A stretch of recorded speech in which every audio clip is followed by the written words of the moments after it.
नमस्कार students corner या YouTube चॅनलवर सर्वांचं हार्दिक स्वागत। मुंबई हायकोर्ट अंतर्गत म्हणजेच मुंबई उच्च न्यायालय असेल, नागपूर आणि औरंगाबाद खंडपीठ असेल, तर याच्या अंतर्गत लिपिक, त्याचबरोबर लक्षात घ्या शिपाई, हमाल आणि फराश आणि त्याचबरोबर स्टेनोग्राफर या पदांकरता मेगा भरती सुरू झालेली आहे।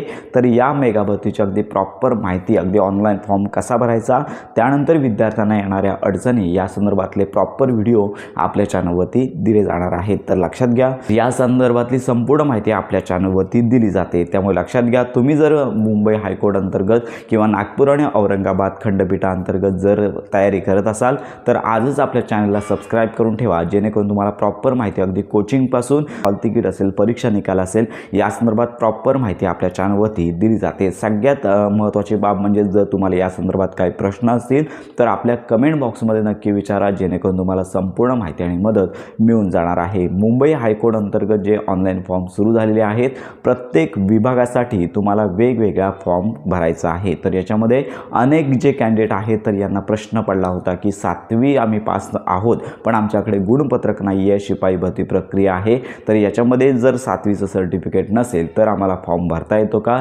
तर याचं उत्तर आहे तर होय। तर लक्षात घ्या, त्या ठिकाणी ऑप्शन आहे, फॉर्ममध्ये ऑप्शन आहे की तुमच्याकडे 7वीचं सर्टिफिकेट उपलब्ध आहे का, ते नाही म्हणायचं आहे। जर नाही म्हटला तर तुम्हाला 50% गुण मिळून तुम्हाला फॉर्म भरावा लागणार आहे। फक्त यामध्ये तुम्ही 7वी कधी उत्तीर्ण झालात ते वर्ष निवडायचं आणि पुढे गुण 50% जसे आलेले आहेत तशाच प्रकारे ठेवायचे आहेत। पण लक्षात घ्या, तुमच्याकडे 7वीचं सर्टिफिकेट नसेल तर तुम्हाला पुढील म्हणजे शैक्षणिक पात्रता म्हणजे 10वी असेल किंवा 10वी असेल किंवा 12वी असेल, याचे गुण तुम्हाला टाकणे अनिवार्य आहे। जर तुमची केवळ 7वी पास असाल, 7वीचं गुणपत्रक नसेल आणि पुढील शैक्षणिक पात्रतेचं गुणपत्रक नसेल तर मात्र तुम्हाला प्रॉब्लेम येणार आहे। लक्षात घ्या, 10वी 12वी जर गुणपत्रिका असेल तर लक्षात घ्या 7वीचं गुणपत्रक टाकायची गरज नाही। तर ही शिपाई भरती प्रक्रियेची महत्त्वाची अपडेट आहे। शिपाई भरती प्रक्रिया असेल, लिपिक भरती प्रक्रिया असेल, तर याच्यामध्ये तुम्हाला प्रत्येक वेळी वेगवेगळा फॉर्म भरणं गरजेचं आहे। लक्षात घ्या, तुम्ही जर शिपाई भरतीचा फॉर्म भरत असाल तर मुंबई